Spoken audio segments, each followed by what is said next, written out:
சொல்லுங்க. ஏன் வீட்டோடு மாப்பிள்ளையாக உங்களுக்கு உங்க கணவர் இருக்கணும்னு எதிர்பார்க்குறீங்க? எங்க வீட்ல வந்து 2மே பொண்ணு. நான் தான் அக்கா. நான் தான் ஓவர் ரெஸ்பான்சிபிலிட்டி எடுத்துக்கணும். அவங்கள டேக் கேர் பண்ணிக்கிறது, பேம்பர் பண்றது எல்லாமே நான் தான். ஸோ எனக்கு வந்து நான் கல்யாணம் பண்ணி வேற வீட்டுக்கு போயிட்டேன்னா, எங்க அம்மா அப்பாவ யார் பார்த்துப்பாங்கிற ஒரு கொஸ்டின் மார்க்.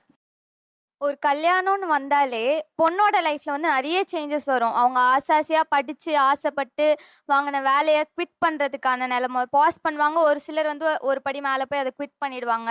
குழந்தை பெத்துக்கிறதுக்காக, பார்த்துக்கிறதுக்காக இப்படி நிறைய சாக்ரிஃபைஸ் பண்றாங்க பொண்ணுங்க. அட்லீஸ்ட் இந்த ஒரு சாக்ரிஃபைஸை பசங்க எடுத்துக்கிட்டாங்கன்னா கொஞ்சம் பேலன்ஸ்ட் ஆகுமோ?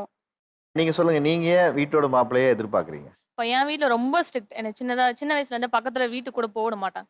ஸோ அவங்க கிட்ட இருந்து இப்போ ட்ரெஸ்ஸிங்லேருந்து, மேக்கப்லேருந்து, ஹேர்லேருந்து, வெளியே படிச்சுட்டு இருக்கிறது வரைக்குமே நான் என்னோட ஓன் டிசிஷன் எடுக்க ரொம்ப கஷ்டப்பட்டிருக்கேன். எனக்கு கடந்து வரதுக்கே ஒரு 10 வருஷம் ஆயிடுச்சு. இப்போ ஒரு 5 வருஷமா நான் என்னோட ஓன் லைஃப் எனக்கு பிடிச்ச மாதிரி வாழ்ந்துட்டு இருக்கேன். இப்போ நான் திருப்பியும் அதே பள்ளத்துல போய் விழணுமான்னு யோசிச்சாலே எனக்கு பயமா இருக்கு. அதுக்கு நீ என்ன அண்டர்ஸ்டாண்ட் பண்ணிக்கிட்ட, நீ என் வீட்டுல வா சார். இங்க இருக்க யாராவது ஒருத்தங்க என் வீட்டுல இருக்கவங்க அட்ஜஸ்ட் பண்ணிட்டு போன்னு சொன்னாங்களா சார்?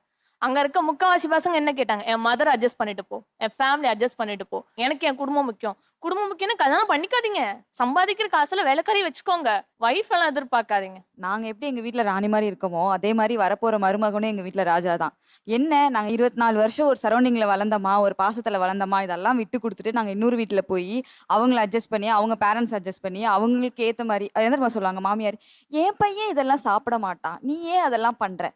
பையன் அட்ஜஸ்ட் பண்றதுக்கும் பொண்ணுக்கு ஏத்த மாதிரி மாறதுக்கும் ரெடியா இருப்பான். ஆனா அவங்க வீட்ல இருக்கிற இன்லாஸ் என்ன பண்ணுவாங்க, என் பையனுக்கு இதெல்லாம் பிடிக்காது, நீ ஏன் பண்ற? எங்க ஃபேமிலில இதெல்லாம் ஒத்து வராது, நீ ஏன் பண்ற அப்படின்னு சொல்லி அவங்க வந்து டம்ப் பண்ணதா பார்ப்பாங்க.